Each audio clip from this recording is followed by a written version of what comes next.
On the shores of the God's Eye, due north of the Isle of Faces, rises a monument to arrogance and cruelty. Harrenhall. For a people who prided themselves on their ships, the Iron Men of old seized any chance to leave them and carved out a vast kingdom from the peaceful river lords.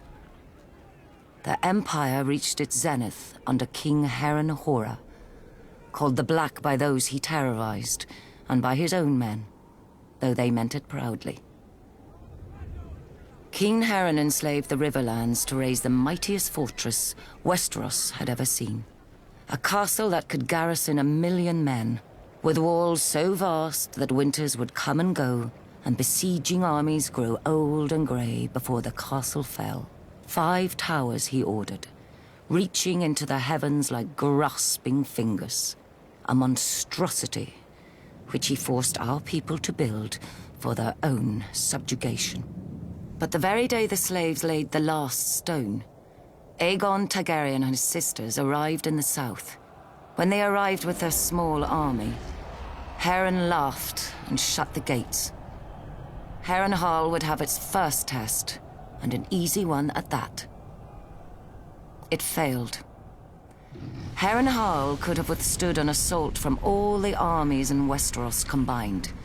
But Harren learned that the tallest and thickest walls meant little to dragons, for dragons fly. With Harren and his sons dead, Harrenhal quickly surrendered to Aegon. House Tully then raised the River Lords in rebellion against the Iron Islands, and with Aegon we flushed the Iron Men to the sea. We should have torn down the castle stone by stone then, but Harrenhal seemed such a magnificent prize that Aegon gave it to one of his commanders, whose line then withered to extinction, as would every family to hold it thereafter. When many speak of Harrenhal, their voices drop to whispers about Mad Lady Lothson, who was said to send a giant bat to collect children for her crockpots, and to bathe in blood and serve feasts of human flesh. About the ghosts of Black Harren and his sons who still walk the castle at night, all aflame.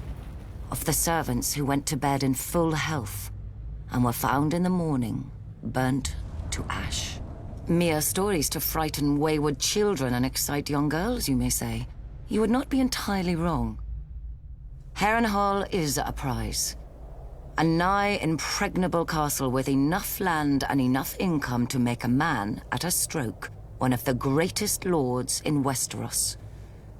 But you would not be entirely right either. Say by a king's grace, Harrenhal became yours. Now you must garrison it. You must repair it and maintain it. Even stretched to the ends of your means, you cannot fill and manage the whole castle. So you retreat your household to 4 of the 5 towers, then 3, then 2, then only the bottom thirds of those. You close the hall of 100 hearths and take your meals in your rooms. Even then you can't shake the feeling of desolation, that Harrenhal and its vastness is devouring you. In later years, as you bury a grandson or a great-grandson, the last of your line, you will know it has.